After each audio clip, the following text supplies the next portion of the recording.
Okay, so we can get started. Good afternoon, good morning, good evening to one and all who are present here. Thanks for joining for this edition of ITIL Foundation, beginning to ITSM. Just a brief introduction about myself before we step into today's webinar. My name is Suresh GP. I will be your instructor for the courses that begin this Saturday. I'm an ITIL. I have a total about 14 years of experience and spend a lot of time on service management area.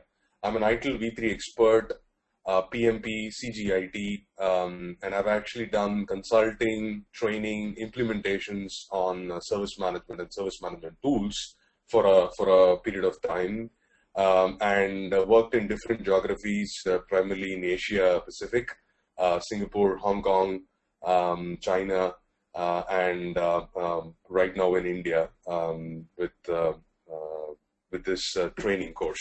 So feel free to use the question pane to ask any questions that you would have, and we will be able to pick it up during the logical breaks that we will have. So this webinar will be about 50 minutes, 1 hour webinar. We will focus about 40 minutes to run through this webinar, and then 45 minutes, and then we will take up Q&A. So the aspect is to get feedback as well as address your questions or things. So I always tell my students and my candidates that no question is a silly question. We are here to support and facilitate your interest. So feel free to ask any questions on whatever it is relevant towards this webinar and this foundation course to be beginning across. With that, I would I'll just deep dive into the session. So today's webinar, we will be talking about the context, what is ITIL or what is ITSM, how is the ITIL V3 foundation that is planned to expert, like what are the different levels of certification that is in scope, and where do you start, what are the prerequisites, and so on and so forth. Now, many times when we do a certification and let's say you get certified, what does it mean in terms of your career opportunities? Where can you use this credentials or certifications to your workplace? What is the landscape looking like in terms of IT service management? So you need to be aware of, you would be interested to know about how this is going to help you in your career progression in terms of better roles, responsibilities, and move forward direction. So we'll talk about some of the career opportunities and ITSM landscape that is there. Then we will talk about Edureka's training program schedule, the flexibility that you can attend and get benefited. And we will pick it up on the Q&A part. Okay, so with that, we will deep dive into what is service management. Now, if you look at ITIL, right? ITIL stands for IT Infrastructure Library. Now, IT Infrastructure Library means that we will talk about what is infrastructure, but on a very simple term, you have your web applications or websites that are running, but that has to be hosted on a server. There is an app server, there is a web server, then there is a database, there is a storage, there is a network. All the kind of infrastructure components that is required to facilitate the delivery of service is called the infrastructure management.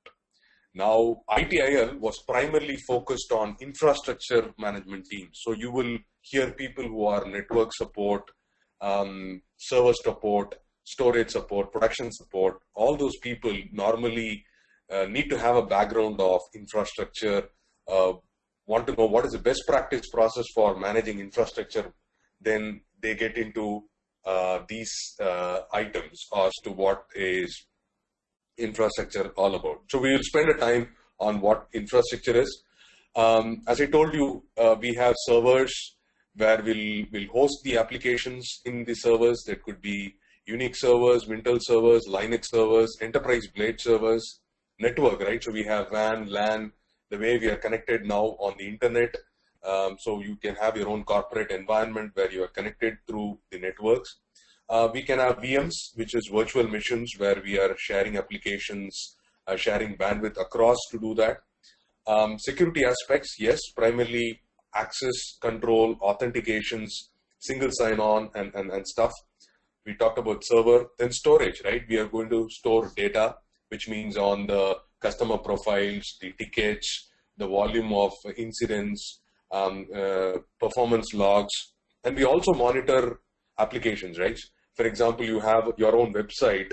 We want to know whether the website is up and running, is it down, the performance is low, are we reaching some threshold? So how do we make sure that there is no downtime? All those elements that we are talking about here are talk about infrastructure level of aspects. And this ITIL, which is IT Infrastructure Library, is going to give up as a framework some best practices as to manage these elements. Okay. Now, what's the organizational need today, right? And we are talking about a context of any corporate, any large, small, mid-sized segment. What are they trying to do today? If you look at the way this has come in, they are looking at what do you need tomorrow. That means you might have it in a traditional IT infrastructure boxes to a cloud-based environment, and understand what we have today and what we need to do tomorrow because of the competition that is going across in this world in terms of fast IT, Internet of Things, bring your own devices. So a lot of these trends that are happening, so corporates and large organizations or small organizations are constantly on the verge of improving and changing the way they operate. So they need to improvise things. So if they want to improvise things and build a highly effective workforce like you people who are here attending this webinar, then they need to focus on competencies. Now, competencies means that you need to have the right kind of skills, knowledge, attitude, behavior, right? So that you can serve your customers better. And that's why this foundation training will be the starting point to give you those skills, those credentials to demonstrate those behaviors at your workplace, right?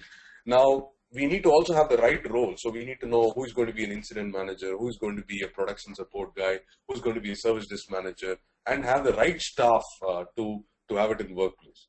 So when your organization's perspective is concerned, organizations are constantly looking out for people with kind of right skills, right competencies, right roles. So these credentials or these training programs, these certifications will help you embark on this journey to demonstrate your competencies in the workplace. Now, if you look at ITIL, as I told you, ITIL stands for IT Infrastructure Library. It's a best practice framework.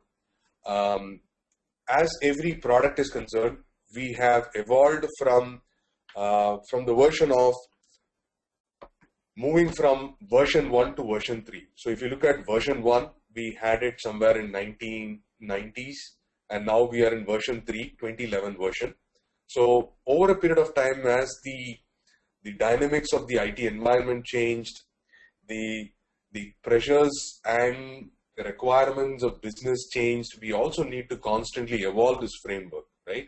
So earlier we used to have like kind of outsourcing as a business, right? I mean, people used to outsource work to certain countries. Now they have multiple suppliers now. So how do they handle multiple suppliers in terms of service level agreements, in terms of contracts, in terms of performance? So there's a lot of things that happens with respect to evolution.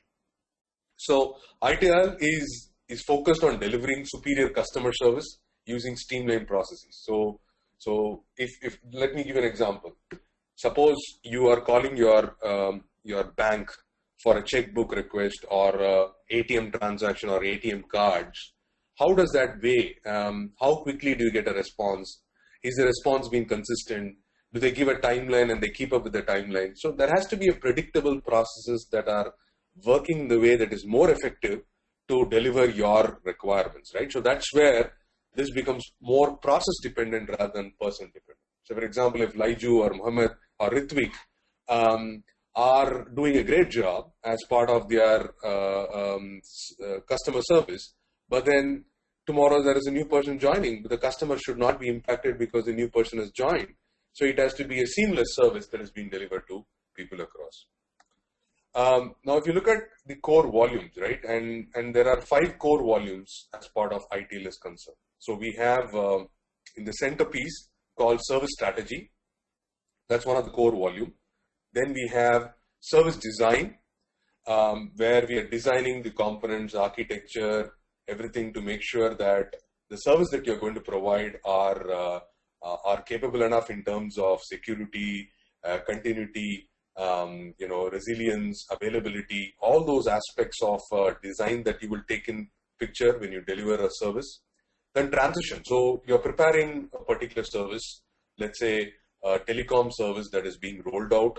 How do you transition it so that from the development team to the operations team, how the changes, the flow goes, right? And once things are up and running, what happens to operations, right? So there is day in and day out, people are managing network, storage, devices, issues.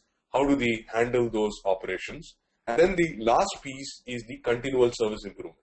So the outer periphery that you see in the green is called the continual service improvement, which is more of a cyclic improvement. So every area that, right from service strategy that we talk about, the design we talk about, transition, all, there will be elements of improvement. So you need to make those improvement in every area so that we are able to get benefit out of this whole episode. Now, the current course that you will be doing is the ITIL V3 Foundation. That's the basic course that you will do. But once you do the foundation course, then you can become specialized in intermediate. That means you can do something on intermediate for service strategy, intermediate for service transition. So you can do more deep dive into strategy, design, transition, operations. Under the foundation level that we will cover a basic understanding or overview of principles of strategy, design, transition, operations, and continual service improvement. So there are about 26 processes that are embedded into the 5 core volumes. We will touch upon all the processes, and we also have 5 functions. So we'll talk about the basics and how they are related to each other with some specific use cases. Now, the beauty of this, when we do these training programs, is we know there are few people who come from IT background, who come from non-IT background. So we want to make sure that everybody have got a common platform to understand and ask questions and then apply those principles in their respective workplace. So that way, we are having a good mix of case studies and use case scenarios to explain these principles very lucidly, and then you can use those learnings and give the exam to complete the ITIL Foundation course. So after foundation, you have intermediate, expert, and master, which we'll talk about it. But at the onset, you need to have a foundation course. So in our case, we will be divided into 2 weekends.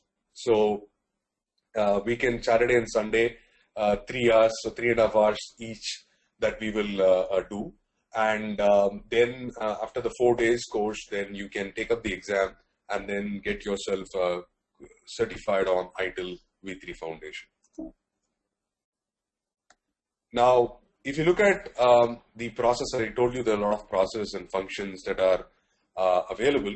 Now, this is where the processes are. So we talked about the 5 core volumes. So it starts from strategy, the orange box, then design, transition, operations, and continual service improvement.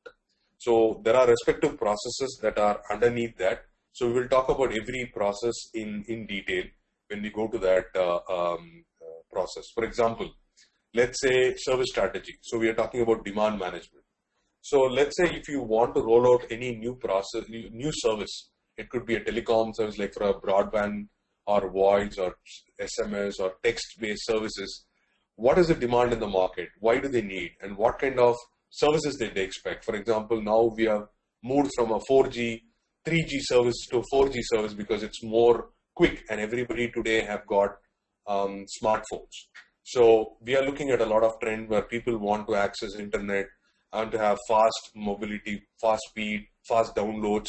So when you deliver a service that is related to that, you look at your customer segment, you look at what is the demand in which market, who are your customers, what's going to be your pricing points, what's going to be positioning. So you start into looking at a very high level, top level of strategy. Then you look at, okay, how is the design going to be? So if I need to provide my 4G services, what's the kind of network towers that I'm going to have it?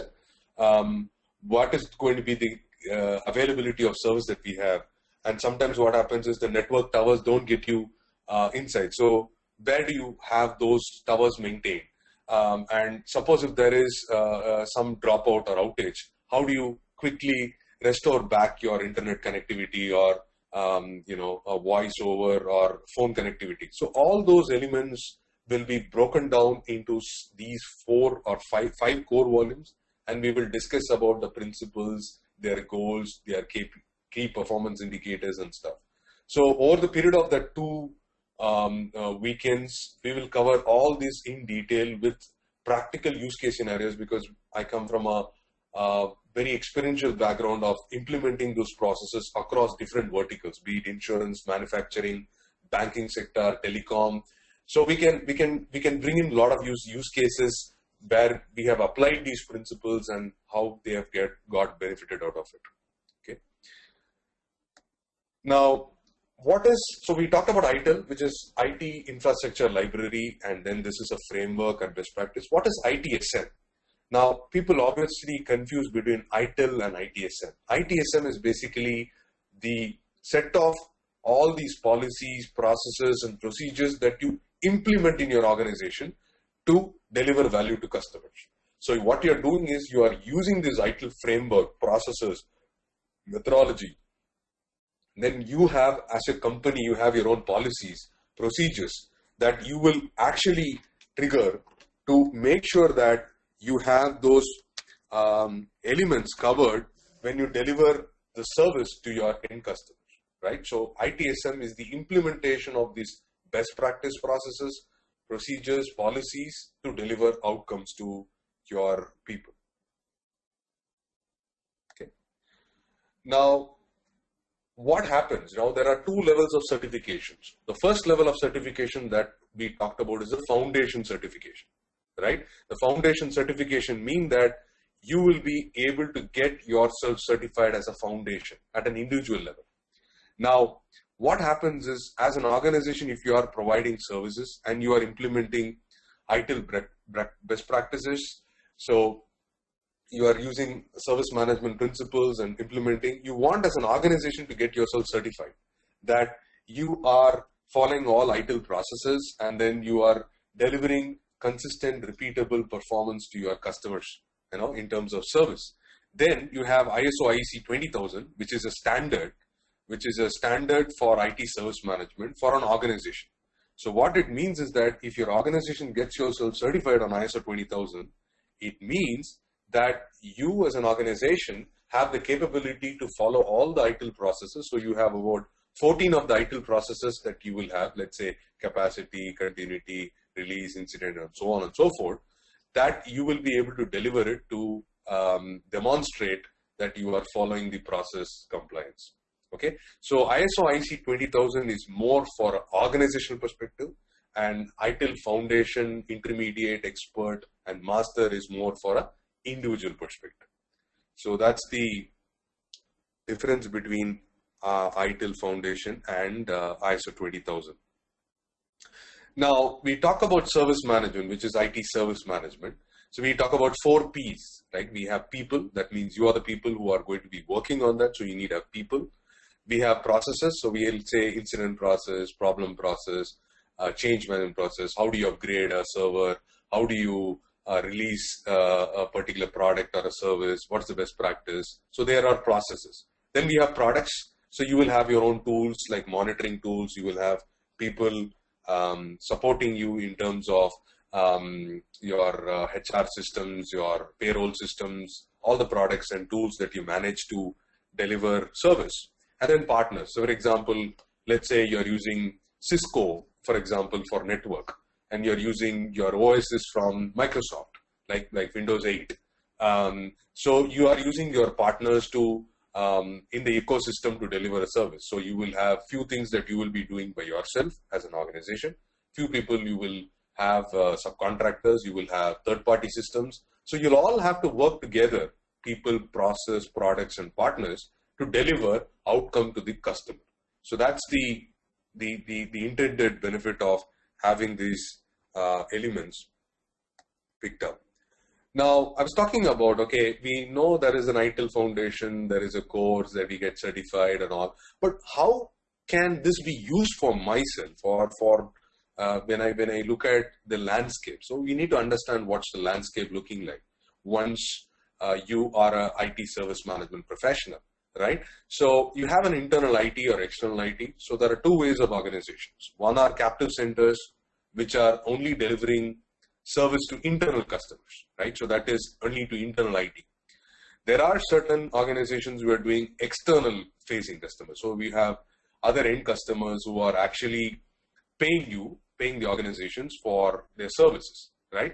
So if you look at those two extremes, so we have the process design. So you can design best practice process of incident, problem, change to the organization environment that you're working. For example, you have a customer ABC who has all these processes, or they want you to manage their infrastructure. So you manage the infrastructure, but you also tell the best practice of managing infrastructure. What happens if a network goes down? What happens if a server goes down? What's the outage time? What's the kind of turnaround time for resolving incidents? So all that kind of stuff, you design processes, escalation metrics has to do that. So that's one way of looking at opportunities to grow. Then the implement the process. So you will implement with respect to KPIs, key performance indicators, metrics, and see how are we performing against your goal and all that stuff, right? So that is another aspect of process implementation. Then I talked about standards and compliance, which is the purple box, which is, okay, we have these processes defined, then you work on documentation, training and development and awareness for the entire organizations to go themselves for certification of ISO 20000. So you can become a particular person who could spearhead the respective process compliance aspect. Then tools. So if you look at it, all these process cannot exist alone. So you need to have some tools. Like we have a lot of tools in this market. Service management tools have got a lot of tools like Cherwell, HP, BMC, ServiceNow, all these tools, right? So they all, what are they doing? They are actually embedding these ITIL processes in their tools so that you can use the tools to actually track the tickets, track your SLAs, track your agreements, track your notifications, mails, all that stuff. So tools, you also get an opportunity to work on tools. Over a period of the last 10, 12, 14 years, I've actually worked on different tools. So we actually align the best practice processes to the tools and see how this works in tandem so that you can walk the talk, right? It's not about just process and just it's on air. You can actually implement those processes in the service management tools. Then you can do consulting. So I do a lot of consulting for customers because some people want to do a gap assessment on the maturity of the process, which is good, which is bad, where there needs to be improvement and recommendations. So I do a lot of process consulting aspects. Then we also do internal audit. So for example, if your organization is wanting to go for an ISO IEC 20000 certification, then we will be also needing to do an internal audit. That means within your teams, you can form a team to do internal audits using questionnaires and asking whether there is a compliance on those best practice processes.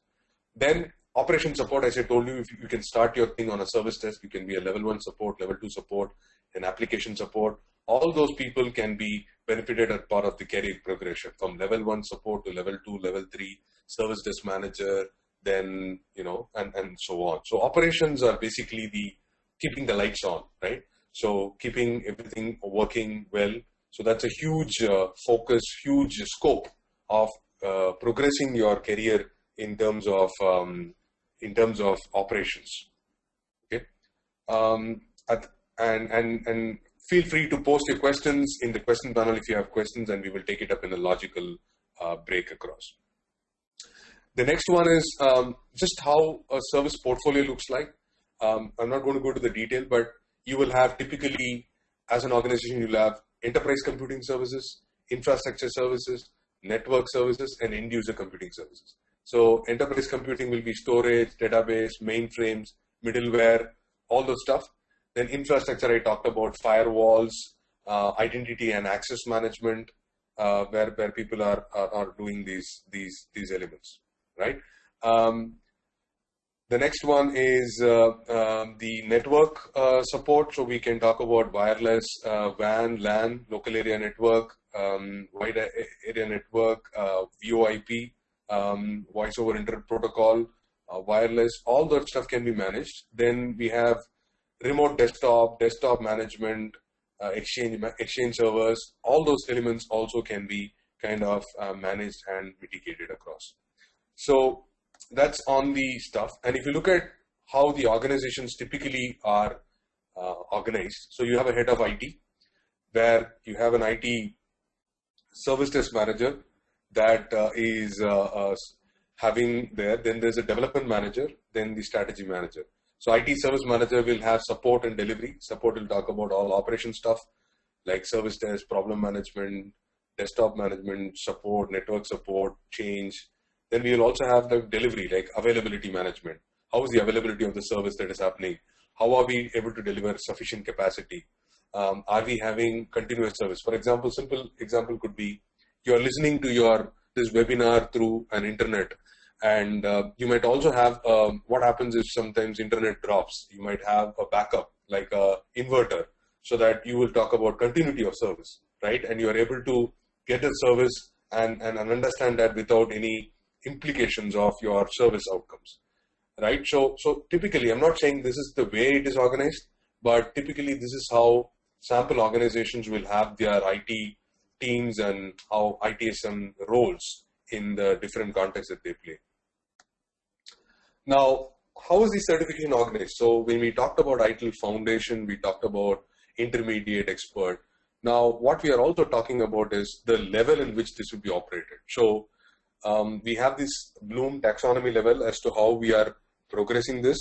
Then we have a basic level. So the foundation will start with a basic level. So you get an overview of what are the aspects that we talk about in terms of service strategy, design, transition, operations, and CSI. And then what we have as next level when we go, we have to state, so you get the basic knowledge, right? So you know what is what. But then you need to start applying those knowledge into your workplace. So you need to comprehend, like applying principles, right? So then you have this kind of comprehension happening in the intermediate. So you will have scenario-based questions in the respective elements, where you will then start focusing on, okay, if I had an outage, how will you approach this situation? Who will you contact first? What is the next best step to do that? So you start debating, brainstorming as to, with the principles that you've learned on that domain, how do you apply that in the current scenario or context? Then it goes to the advanced level, expert, where you're applying that and getting more meaningful understanding of how this is applied to workplace. So typically, as we move on from foundation to intermediate to expert to master, it also goes to that. At a master level, you have to do like a thesis, right? Like a project to demonstrate that you have a firm understanding of how this is being applied to a workplace. So it's more of a practical stuff, right? You demonstrate and show competency as to how this has been working in the way that you anticipate to work across. So that's how typically ITIL Foundation to ITIL Expert and Master is organized. Now, how does the certification work, right? So you are at the bottommost layer. So you get ITIL Foundation for Service Management. So once you complete the 2 weekend courses and get yourself, take the exam, which is 40 questions. You need to get to about 26 questions, I believe. That's about 65%. Then you get yourself qualified as ITIL Foundation. Now, once you get yourself Foundation certified, you get 2 credits. That means you get 2 points. Then you can decide whether you want to go with a service lifecycle mode, which is service strategy, design, transition, operation, CSI. And then the other one is called a capability module. It's written as service lifecycle. It's capability module, where we talk about PPO, planning, protection, and optimization, SOA, which is service offering and agreement. Some of the processes will all be interlinked. RCV is release control validation. So when I say release control validation, we will talk about change management, we'll talk about configuration management, we'll talk about configuration management, change management, and release management.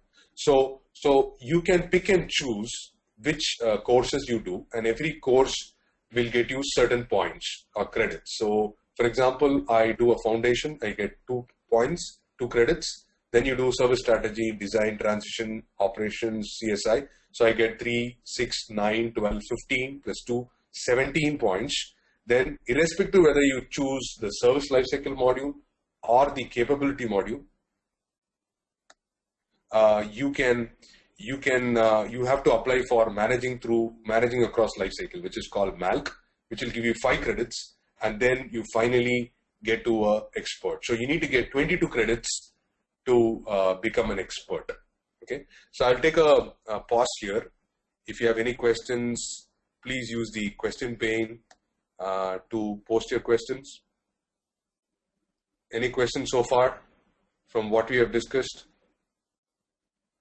Okay, so we move on. So once you get an ITIL expert, you get an expert certificate, and then if you want to do the master, you have to apply, demonstrate a project and defend a thesis, and then you get yourself certified. Okay, so you can either do completely life cycle and then do, or you can do a mix and match. It really doesn't matter. What it really matters is what is the point that you have to do that. Now, Liju Raju's question is, does V3 address any process to handle cloud computing? Very good question. Now, when we talk about some of these processes, we will talk about how cloud computing works, like in the sense that a simple example could be, okay, you can think about Amazon Web Services, you can talk about Dropbox, you can talk about server provisioning. It's all done in runtime, right? So it's all on the cloud. Now, what happens if there is an issue with VM provisioning? You're not able to get the adequate speed. There's a performance bottleneck. How does you address those situations on a cloud environment? Absolutely. ITIL will help you, give you some insights of how ITIL works on the cloud. But that's all at a different level of advancement. But yes, pretty much it will address how ITIL best practice processes, IT service management can help you manage your cloud offerings and cloud computing better, right? So we have very practical examples in the way we have used service management, which is basically implementing this ITIL processes, be it for capacity management, be it for demand management, be it for service continuity management, because that's what you need, right? So you are expecting a shopping cart, and then sometimes it doesn't work. So what happens is you lose business. So how do you ensure that it is completely available 24/7 with the required amount of speed and stuff? That all can be addressed as part of all these best practice processes. So hope, Laiju, that answers your questions on how whether V3 addresses the process to handle cloud computing. So we move on. So the capability stream. So I'm not going into deep dive, but then there is I talked about RCV. So which is release control validation, which has got about change management, release management, validation and testing, asset and configuration management, knowledge management. So we'll go into every detail in the capability stream. So we will deep dive into this and spend a lot of time to use case scenarios of how this has been applied and where is the change and which is relevant for what. So we need to understand your perspective as to what you are in, where you are coming across, and then we will be able to address those elements. So I have another question here from Sagar. Is ITIL used in big data and Hadoop projects? Now, ITIL is a framework, okay? So Sagar, ITIL is a framework which is a best practice that can be used across domains, across verticals, across everything, right? So for example, big data, right? Now, let me just give you a very simple example of a big data, right? Now, in big data, right, what are we trying to do? So we are talking about all unstructured data through Facebook, Twitter, streams, and looking at user behavior, consumer pattern to do that. Now, what are we really doing is to consolidate all those kind of elements to get a meaningful interpretation and analysis and use that in a workplace, right? So big data will have to rely on complex data storage and environments. Now, when you say about big data, unstructured data, huge volumes of data that you're managing, how are you going to manage that? You need to have great, robust storage databases, data models, right? Which means you will again need to follow up on the principles of how do you design to that level of specifications. How is your going to align with high level of availability, high level of storage space, continuity, all this process is all available as part of ITIL, right? So ITIL's best practice processes can span across different domains, different elements, and this is going to give you a very practical aspects of all the process elements. How do you handle those kind of volumes? How do you make it seamlessly transferred for it? How do you provide reporting, right? So it's more from a process-centric approach that you will be able to use those principles in all these elements of big data or Hadoop projects. Hope, Sagar, that addresses your question as to whether ITIL can be used in big data or Hadoop projects. Now, some people ask me a question as to, okay, do I need to go, okay, I've completed my foundation, I want to do capability or lifecycle. Can you please propose me whether I need to do capability or I need to do lifecycle, right? So if you look at this one, right, the capability is more like a practitioner level. So you might be a change manager or you're doing day in and day out change upgrades, infrastructure upgrades and other stuff. So in that case, you would be more suited to do the RCV course or the release and control validation course, where you are deep dive into looking about configuration management, how the server topology is there, how is the changes being implemented, what's the approval process, how the release cycle works.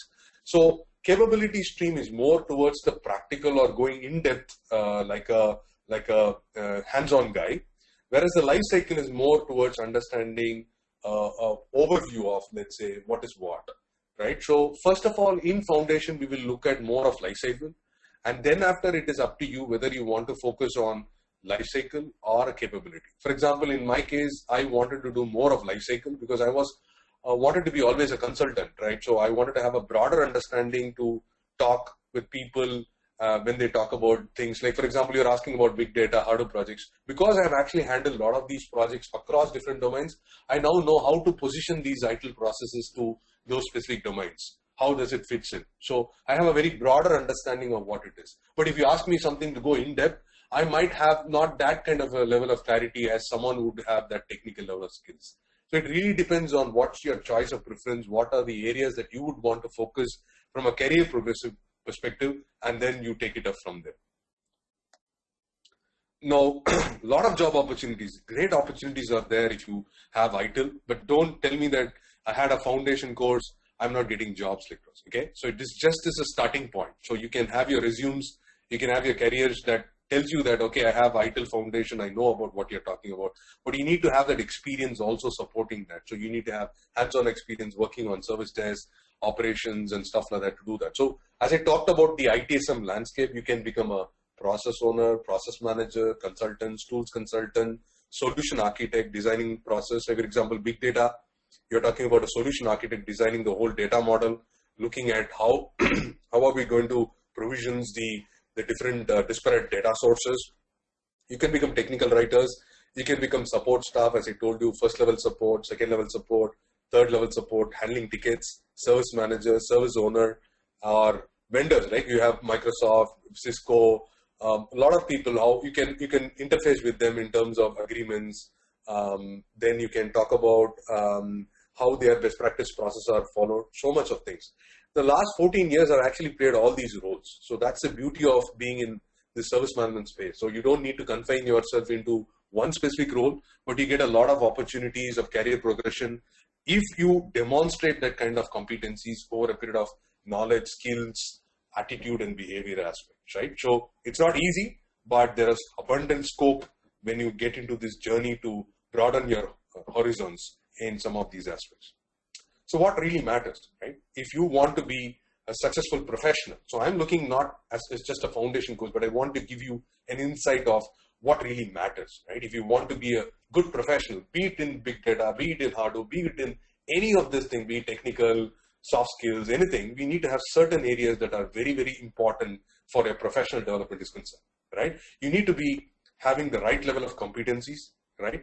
You need to have a right level of professional skills, right? You need to have soft skills, you need to have technical skills, you need to have human skills, right? You need to speak with each other, you need to develop good relationship management, you need to build a good environment of learning and sharing and working as a team. That really matters, right?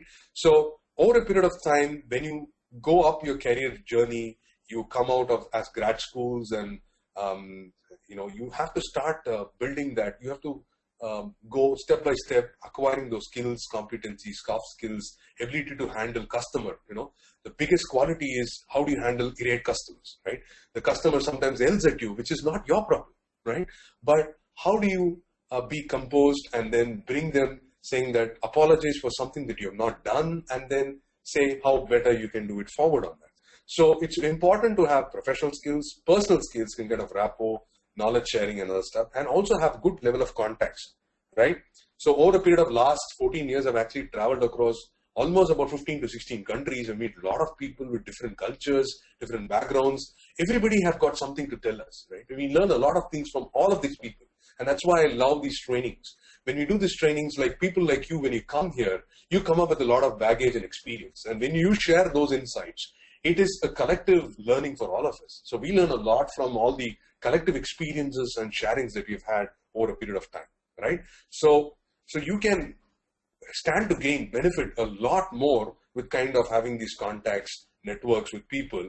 And normally these courses, when we do these courses, foundation, we have people from US, we have people from India, we have people from all across geographies, right? So it gets that you have a collective wisdom from all different geographies, and that's a great one to learn and share experiences. So I normally encourage people to share their experiences and their insights of how they have seen this one. So you learn a lot from the collective wisdom of people who attend these courses.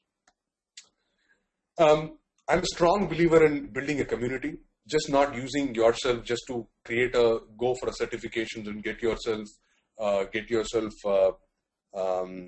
a career progression. There is a forum called IT Service Management Forum. It's a non-profit organization which is primarily aimed to promote exchange of information and activities across professionals. So for the ITSM of India chapter, I'm the board of director. So there are a lot of ITSM chapters across the globe, be it in US, in Europe, be it in Asia. We have all the ITSM chapters. So you can enroll yourself, understand what are the pain issues that they are facing, and then exchange good ideas. If you are a follower of Facebook, you can enroll to Back to ITSM. It's a very practitioner-focused forum that they discuss about issues of incident, problem, changes, what issues they have for tools, partners. There's a very, very active thing to do that. So you have a lot of groups in ITSM, LinkedIn, where you can enroll yourself to see how you can know more about these courses, their credentials, the prerequisites, and how this is being used. And also some of the special interest groups. I'm a part of the ITSM of USA ISO 20000 special interest group, where we conduct webinars. So we can get a lot more out of this community as you build your career across, right?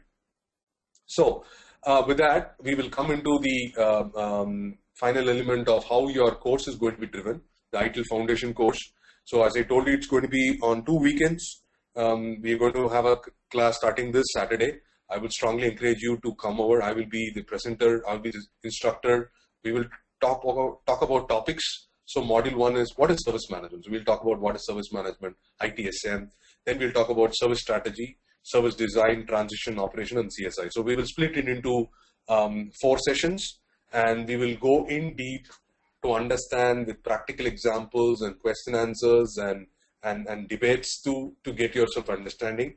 What we will also do is after every module, we will have module-wise questions. So you will be getting into a learning management system where we will answer your questions for every module, and we will see how much you have understood from what has been done. So and then we will debate as to why the answer was correct or why this is being done, so that we get a firm grasp of understanding and then applying that in the question and answers. Okay, so every module we will have questions and mock questions, and then you will answer it in that particular fashion. So it's a live online class. So like this, we will have a class, we will demonstrate, we will debate, we will go through the sessions, we will have questions, we will have logical breaks. The sessions are also recorded. So I strongly encourage people to attend live sessions, because you can then interact with the instructor very much, as opposed to just listening to the recording. Though we will record all the sessions that is being delivered, and it will be available for you to go across that. And when you are into a learning management systems, you will have the presentations already available, so you can skim through it, you can look at it and other stuff. We will have 24/7 post-class support.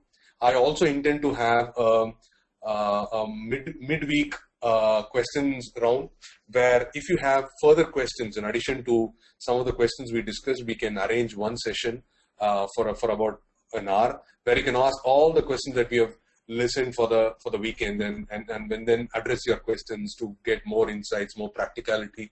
So I'm always there to help and support and share as much as information that I've gained over a period of time, and for you to understand, not just to clear the exam. That's not my intent at all. I mean, you will all pass the exam because you are good in academics and you have actually gone through a lot of these exams in your childhood days.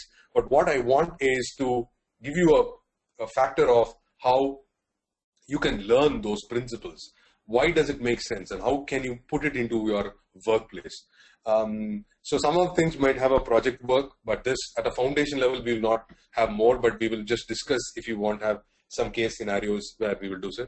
And then you will have a certificate, which is the verifiable certificate. That means Axelos is the owner of ITIL, and we are aligned with PeopleCert as a accreditation agency, which is going to give you the certificate. So we will get a certificate once you get yourself completing the exam and passing the exam.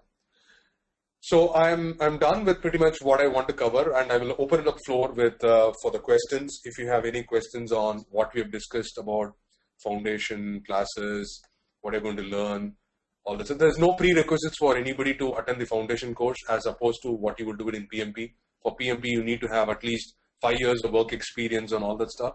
Here, you don't need to do anything, right? I mean, you just come with blank, be open, and we can talk about with your experience and stuff. We will do an introduction. We will try to understand each other better in your profile, in your background, and then we will try to match that and help you gain competencies over the 2 weekends. Okay, so I'm just going to take a pause here and open the floor for if you have any questions that you have in the way that we have discussed the whole process. I'll be more than happy to take it. So one question here from Rakesh is, can I, in case I intend to attend all the sessions live, but in case if I'm not able to attend one of the sessions, can I attend the recorded session? Yes, you can. You can listen to the recording, and you can listen to that information. But we strongly recommend you to be available on live so that you can have your interaction with your instructor accordingly. Hope that answers your question, Rakesh. Next question is from Greg. I am from the application background. I want to attend these courses. Does it make sense for me to attend these courses if I'm part of application support? Absolutely. So if you know the new trend is on DevOps, right? The development operations team working together. So the applications team do not know much about operations, and that's a problem where the development operations teams do not work in instances. So if you are from the development team, which is from an application development team, you can actually use this to understand a broader aspect of how operations teams work, so you get a better understanding of working with them and delivering together services. So it's all possible to do that. Okay. What happens if I have any questions post the training? So we will give you a support email ID, and you can contact the support email ID, and they will route the questions to me or to the respective instructor who can qualify that. Okay. Yeah, so So Elijah says, I'm good. Thanks, Suresh. It was a nice session. So anybody else, so please take your time to fill the feedback form so that we are here to serve you better. So we know exactly whether you liked it, you have any more insights. And if you have any questions, please feel to contact the support team, and then we will be able to help you. And then we look forward to do that. So I'm really looking forward to having you guys on my session. So that we can discuss and talk about ITIL Foundation. I'm sure that you have a great opportunity to enhance your career, and I look forward to learning from you as well. So if there is no other further dues, I would thank you everybody for taking the time today and attending this webinar on ITIL Foundation. I hope you have all a good career ahead and good day ahead. And I look forward to seeing you. And if you have any questions, just drop an email to support. Thanks a lot, everybody. Thank you.